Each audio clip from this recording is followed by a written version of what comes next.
Good morning दगड़ियों, कैसे हैं आप सब लोग। आई होप कि आप सब स्वस्थ होंगे, मस्त होंगे, जहाँ भी होंगे व्यस्त होंगे। तो चलिए फिर एक नए ब्लॉग की शुरुआत देवभूमि उत्तराखंड की इन खूबसूरत और हसीन वादियों से। अभी बज रहे सुबह के 7 और मॉर्निंग नज़ारे कुछ इस तरीके के हो रहे हैं।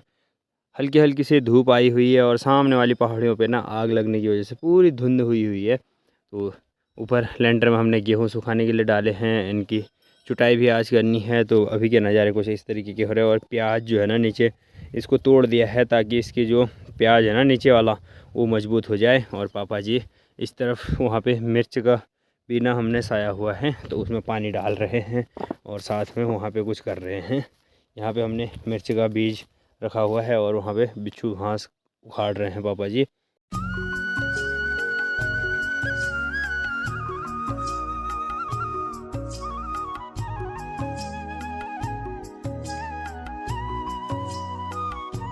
जीजा ने मुझे एक बेहद दुखद खबर बताई है कि हमारा भूरी जो था ना वो हमें छोड़ के चला गया है इस दुनिया से। और वो नीचे रहता था गोठ में। तो भाई पिछले लगभग 5-6 दिन से भी ज़्यादा का समय हो गया है वो बीमार हो रहा था। अब उम्र भी हो गई थी, लगभग 15-16 साल उसकी उम्र हो गई थी। तो बचपन से छोटा सा था जब उसको पाला पोसा बड़ा किया। और वो रात में ही जहाँ हमारा बाथरूम है ना उसकी पल्ली वाली साइड में इस साइड में आ गया था। यहाँ पे देखो भूरी में दिखाऊँ आपको तो इस तरह से देखो भाई साहब, भूरी कुछ इस तरीके से यहाँ पे पड़ा हुआ है।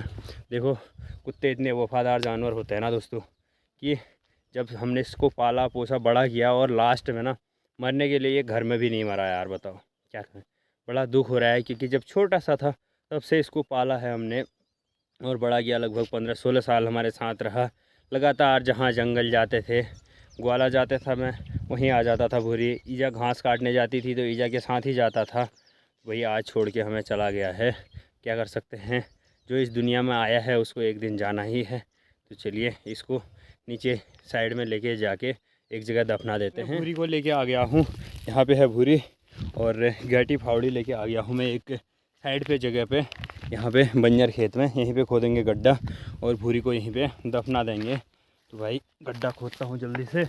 और आज सुबह सुबह जो है ना भूरी का अंतिम संस्कार करने का काम हो गया मेरा।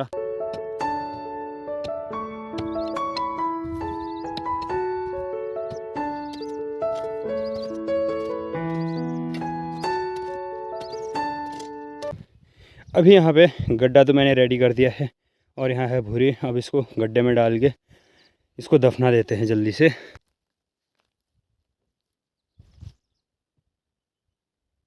भूरी के जाने का जो दुख हो रहा है ना दोस्तों वो बताया नहीं जा सकता। क्योंकि बचपन से जब हम साथ में रहे ना तो भाई जब छोटा सा था भूरी तब से इसको पाल पोस के बड़ा किया है। और इस तरफ ईजा लगी हुई है अपने जानवरों का काम काज करने में, गोबर वगैरह फेंकने में। तो ईजा आज भूरी हमें छोड़ के चला गया है, कैसा लग रहा है तुझे?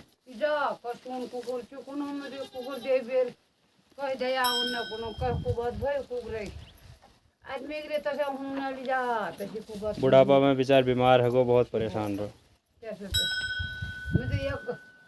मनुष्य जब तो कुकुर की तो गैस ऐसा कुछ होता है। देखो परिवार का जैसा एक सदस्य, जहाँ ईजा घास काटने जाती थी वहीं भूरी ईजा के साथ जाता था। तो आज हमें छोड़ के चला गया है, बड़ा दुख हो रहा है।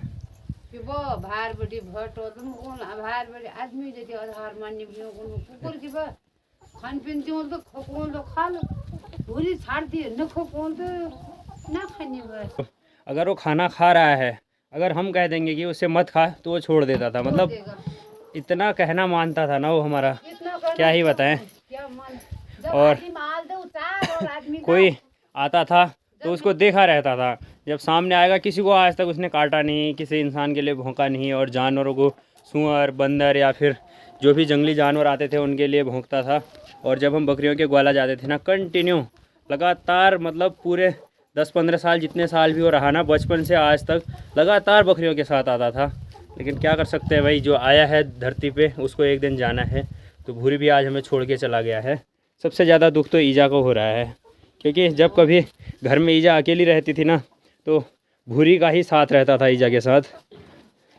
कुकुर की जब मेहमान कोई आल तो उनका चार और हम घर में आल तो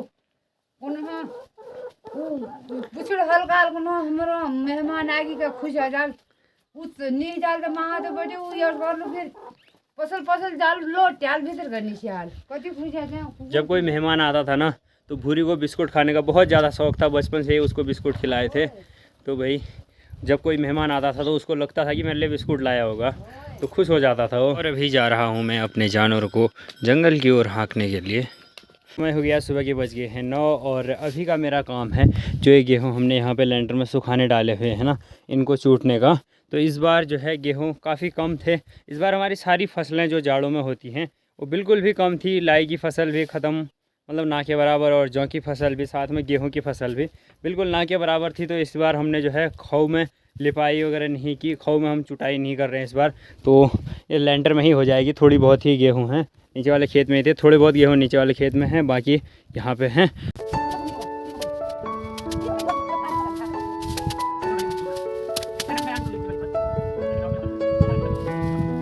गेहूँ चूटते चूटते ईजा जो है माल्टा का जूस बना के ला गई है।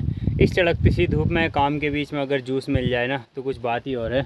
वहाँ पे ईजा खड़ी है जूस लेके। गेहूँ चूटने के बाद थोड़े बहुत गेहूँ और बच गए हैं, बाकी जो जितने गेहूँ इस साइड में थे सारे मैंने चूट दिए हैं। थोड़े बहुत ही लेंटर में बचे हुए हैं और बाकी नीचे वाले खेत में थोड़े बहुत, वो अच्छे से अभी सूखे नहीं है जिस वजह से ये चूटे नहीं जा रहे हैं। तो अभी धूप में सूखने देते हैं। शाम तक अगर चूटने लायक हुए तो शाम तक चूट देंगे, नहीं तो कल चूटेंगे। और गैस अभी समय हो गया है शाम के, बज गए हैं 3:30 और दोपहर का खाना खाने के बाद कुछ देर रेस्ट किया।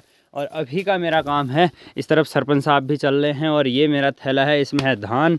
तो सरपंच साहब और मैं जा रहे हैं धान कूटने के लिए चक्की में। तो धान वाली चक्की जो है ना थोड़ा सा ऊपर है, तो वहाँ तक कंधे में धान लेके जाने पड़ेंगे। तो सीधे चलते हैं चक्की में और उसके बाद भाई धान कूट के लाते हैं।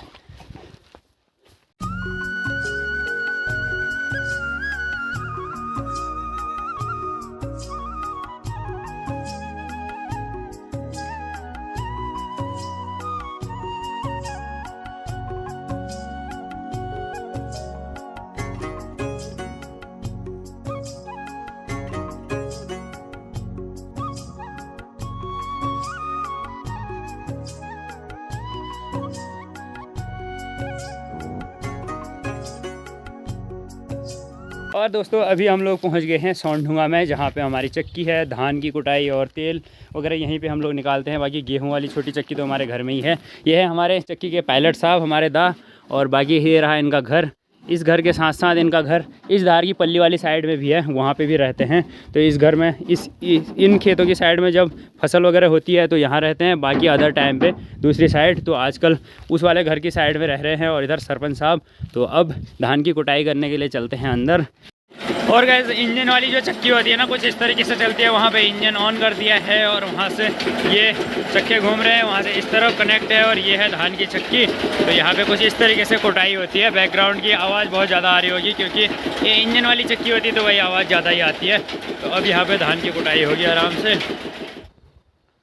और गैस अभी बज गए हैं रात के 7:30 और अभी जस्ट हम लोग आ रहे हैं घर। सरपंच साहब तो चले गए अपने घर को और बाकी मैं जस्ट अभी घर पहुंच ही रहा हूं। तो इसी के साथ ही आज के इस ब्लॉग को करते हैं एंड।